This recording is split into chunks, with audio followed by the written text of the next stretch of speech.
ലോക കേരളത്തിൻ്റെ കൂട്ടായ്മ ഉറപ്പുവരുത്തുന്നതിന്, കൂട്ടായ പുരോഗതി സാധ്യമാക്കുന്നതിനും ആദ്യം വേണ്ടത് ഇടതടവില്ലാത്ത ആശയവിനിമയമാണ്. അകത്തും പുറത്തുമുള്ള കേരളീയരെ പൊതുവിൽ ബാധിക്കുന്ന കാര്യങ്ങൾ ചർച്ച ചെയ്യാനുള്ള എല്ലാ വേദികളിലും പ്രവാസികളുടെ പങ്കാളിത്തം ഉറപ്പാക്കാൻ കഴിയണം. യഥാർത്ഥത്തിൽ ഈയൊരു തിരിച്ചറിവാണ്, അതായത് നമ്മുടെ കൊച്ചു കേരളം വിശ്വകേരളമായി വളർന്നിരിക്കുന്നു എന്ന തിരിച്ചറിവാണ് ലോക കേരള സഭയ്ക്ക് രൂപം നൽകാൻ സംസ്ഥാന സർക്കാരിനെ പ്രേരിപ്പിച്ചത്. നമ്മുടെ നാടിൻ്റെ പ്രശ്നങ്ങളിൽ അതീവ താൽപ്പര്യം കാണിക്കുന്ന പ്രവാസി സഹോദരങ്ങൾക്ക് കേരളത്തിൻ്റെ ഭാവി കാര്യങ്ങൾ എങ്ങനെ രൂപപ്പെടുത്തണമെന്നതിനെക്കുറിച്ച് അഭിപ്രായം പ്രകടിപ്പിക്കാനുള്ള അവസരമോ വേദിയോ ഉണ്ടായിരുന്നില്ല. അതാണ് ലോക കേരള സഭയിലൂടെ സാധ്യമാക്കാൻ നമുക്ക് കഴിഞ്ഞത്. പ്രവാസികൾക്ക് സംസ്ഥാന സർക്കാരുമായും സംസ്ഥാന സർക്കാരിന് പ്രവാസികളുമായും ഔദ്യോഗികമായി തന്നെ സംവദിക്കാനുള്ള വേദി എന്ന നിലക്കാണ് ലോക കേരള സഭ എന്ന സംവിധാനം നിലവിൽ വന്നത്. നമ്മുടെ രാജ്യത്ത് മറ്റൊരിടത്തും ഇത്തരമൊരു സംവിധാനമില്ല. പ്രവാസികളുടെ പ്രശ്നങ്ങൾ, അവരുടെ സ്വപ്നങ്ങൾ എത്ര ഗൗരവത്തോടെയാണ് സംസ്ഥാന സർക്കാർ കാണുന്നത് എന്നതിൻ്റെ ഉത്തമ ദൃഷ്ടാന്തമാണിത്. ആദ്യ ലോക കേരള സഭ ആവിഷ്കരിച്ച പദ്ധതികളിൽ ഒന്നായിരുന്നു പ്രവാസികളുടെ നിക്ഷേപം നാടിൻ്റെ വികസനത്തിനായി ഉപയോഗപ്പെടുത്തുന്ന overseas Kerala investment holding limited. അതിലൂടെ ഉദ്ദേശിച്ചത് കേരളത്തിൽ അന്താരാഷ്ട്ര നിലവാരമുള്ള പാതയോര സൗകര്യങ്ങൾ ഏർപ്പെടുത്തുകയാണ്.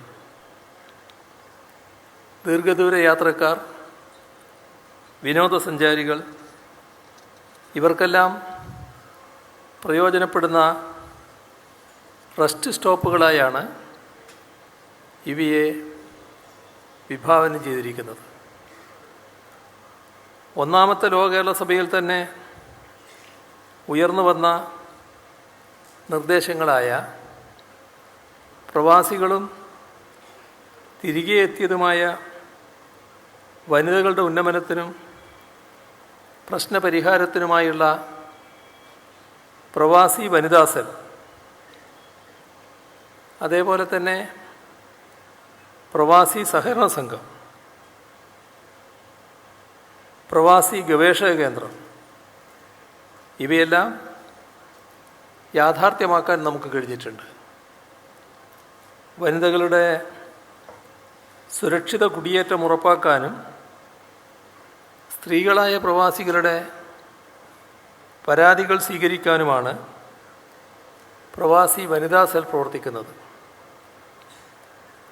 തിരുവനന്തപുരം കേന്ദ്രമാക്കി കേരള സംസ്ഥാന പ്രവാസി ക്ഷേമ വികസന സഹകരണ സംഘം രജിസ്റ്റർ ചെയ്ത് അതിൻ്റെ പ്രവർത്തനം ആരംഭിച്ചു കഴിഞ്ഞിട്ടുണ്ട്. പ്രവാസികളുടെ ക്ഷേമത്തിനും പുനരധിവാസത്തിനും ഉതകുന്ന സാമ്പത്തികവും സാങ്കേതികവുമായ കർമ്മപരിപാടികളാണ് ഇതിലൂടെ ആവിഷ്കരിച്ച് നടപ്പാക്കുന്നത്. തിരുവനന്തപുരത്തെ സെൻറ്റർ ഫോർ ഡെവലപ്മെൻറ്റ് സ്റ്റഡീസിൽ കുടിയേറ്റവുമായി ബന്ധപ്പെട്ട് പഠനങ്ങൾ നടത്തുന്നതിനും പ്രോത്സാഹിപ്പിക്കുന്നതിനും അന്താരാഷ്ട്ര കുടിയേറ്റ കേന്ദ്രം സ്ഥാപിച്ചിട്ടുണ്ട്. രണ്ടാം ലോക കേരള സഭ സമ്മേളിച്ചതിന് തൊട്ട് പിറകെയാണ് കോവിഡ് മഹാമാരി പൊട്ടിപ്പുറപ്പെട്ടത് എന്ന് എല്ലാവർക്കും ഓർമ്മയുള്ളതാണ്. ആ ഘട്ടത്തിൽ 14 രാജ്യങ്ങളിൽ പ്രവാസികൾക്കായി ഹെൽപ്പ് ഡെസ്ക് ആരംഭിക്കാൻ കഴിഞ്ഞു. ലോക്ക്ഡൗൺ കാരണം തൊഴിലിടങ്ങളിലേക്ക് തിരികെ പോകാൻ സാധിക്കാതെയിരുന്ന പ്രവാസികൾക്ക് അടിയന്തര സഹായം അനുവദിക്കുകയുണ്ടായി. 1,34,823 പ്രവാസികൾക്കായി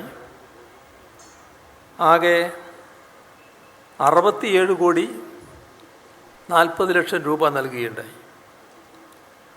കോവിഡ് ബാധിച്ച പ്രവാസികൾക്ക് നോർക്ക റൂട്ട്സിലൂടെയും പ്രവാസി ക്ഷേമനിധി ബോർഡിൽ അംഗത്വമുള്ളവർക്ക് ബോർഡിലൂടെയും 10,000 രൂപയുടെ ധനസഹായം അനുവദിച്ചു. നോർക്ക റൂട്ട്സിലൂടെ 200 പേർക്ക് 20 ലക്ഷം രൂപ ധനസഹായമായി അനുവദിച്ചു. തിരികെ എത്തിയ പ്രവാസികളുടെ സ്വയം തൊഴിൽ സംരംഭങ്ങൾക്ക് ആവശ്യമായ കൈത്താങ്ങ് നൽകുന്ന Norka department project four return emigrants, അതിൻ്റെ ചുരുക്കപ്പേരായിട്ടാണ് NDPRAM എന്നറിയപ്പെടുന്നത്. ആ പദ്ധതിയെക്കുറിച്ച് എല്ലാവർക്കും അറിയാവുന്നതാണ്. 18 ധനകാര്യ സ്ഥാപനങ്ങൾ ഇതുമായി സഹകരിക്കുന്നുണ്ട്. മടങ്ങിയെത്തിയ 6,661 പ്രവാസികൾക്ക് ഇത് പ്രയോജനപ്പെട്ടിട്ടുണ്ട്.